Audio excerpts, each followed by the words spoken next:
Global warming is a half-mast idea that is only working to feed fear and money to a beast that burdens us all. For 200 years, mankind has been in an industrial revolution, creating things that they think they need, making machines to make those things, and even making machines to make their lives easier. First, we created the steam engine, which was an ingenious idea that we revamped for our needs, for steam has been around for thousands of years. Then came coal, which we used for our trains and our factories as we polluted the sky. Then we began to use more complex fossil fuels, such as gas and diesel, deriving the oil from under the plates of the earth. Then as we advanced, we began to use nuclear fission, trying to harness it so we could have minimal fallout. But all the while, as we take these things, we forget where they come from, forgetting that nature exists, and without her, we would have nothing. Nature is far more powerful than mankind, but still we abuse her. If global warming exists, then it's a balance of some sort. We've had an ice age before, and we warmed out of it, so we can go back into another one. For 200 years, this is only a fraction compared to what has gone on in the past without us, and now we think we are so powerful.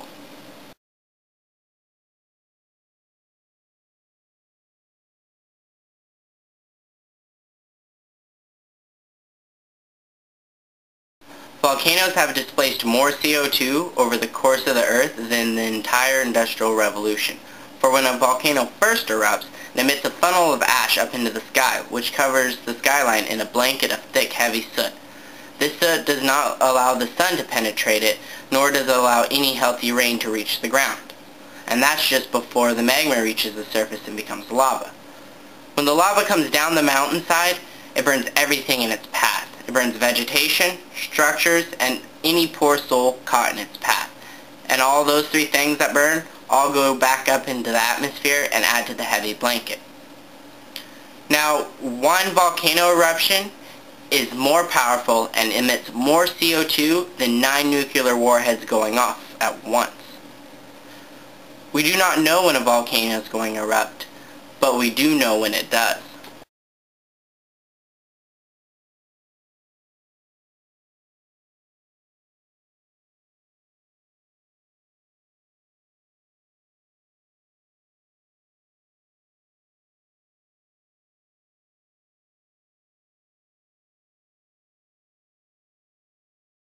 Polar ice caps are melting. Why? It's because they're already frozen and they cannot evaporate without it.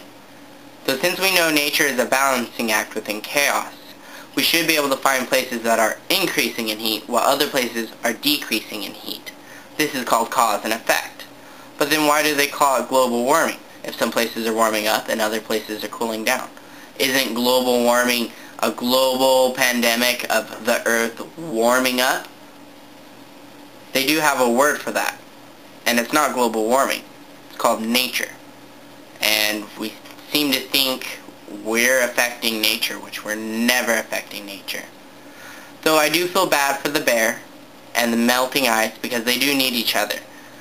But in hindsight, what's really going on is the fact that we're creating so much that we're affecting the atmosphere that way.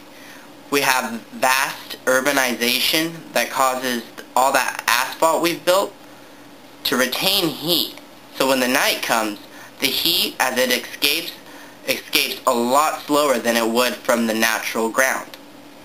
So when the sun comes back, the ground's already a bit warmer, and then it starts warming up again. And imagine just holding a mirror up to the sun.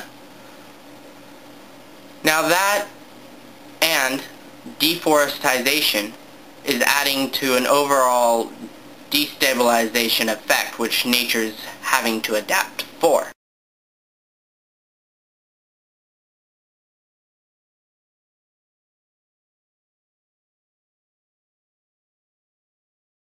was talking to a gentleman the other day about how we don't have a high concern for fuel efficiency in this country, because if we really wanted to improve, we would reduce our oil dependency and decrease our gas consumption.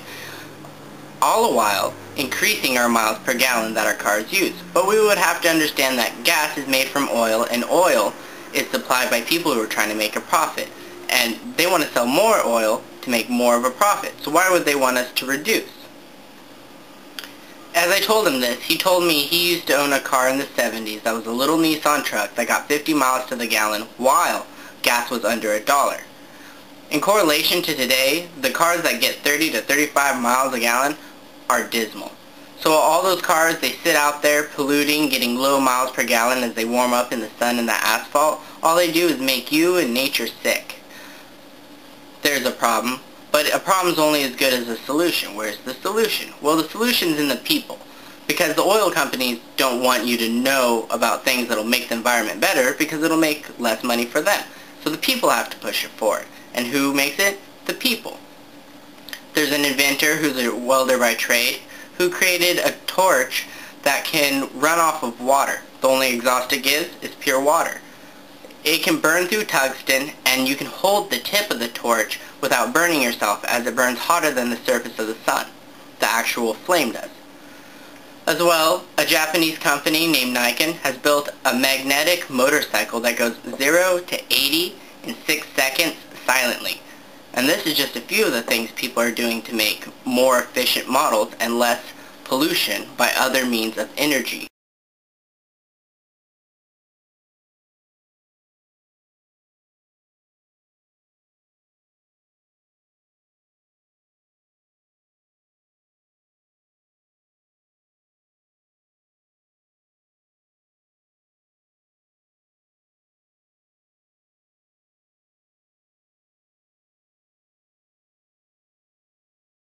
When I was a child, I used to look up into the sky and see the airplanes and the trails they made.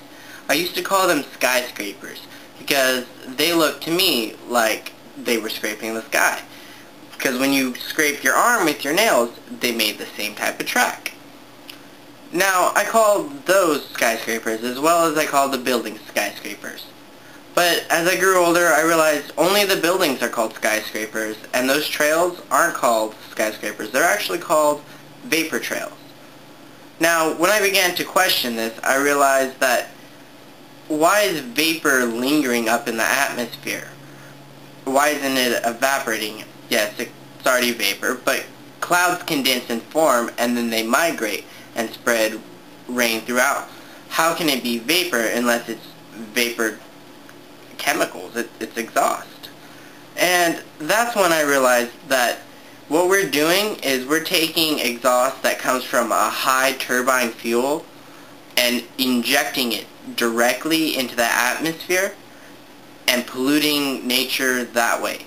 That actually has a larger effect than all of the cars combined on the road today.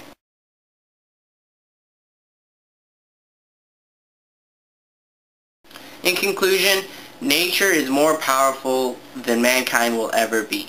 And mankind, as self-imposed as they think they are, could never affect nature, for nature is always adapting.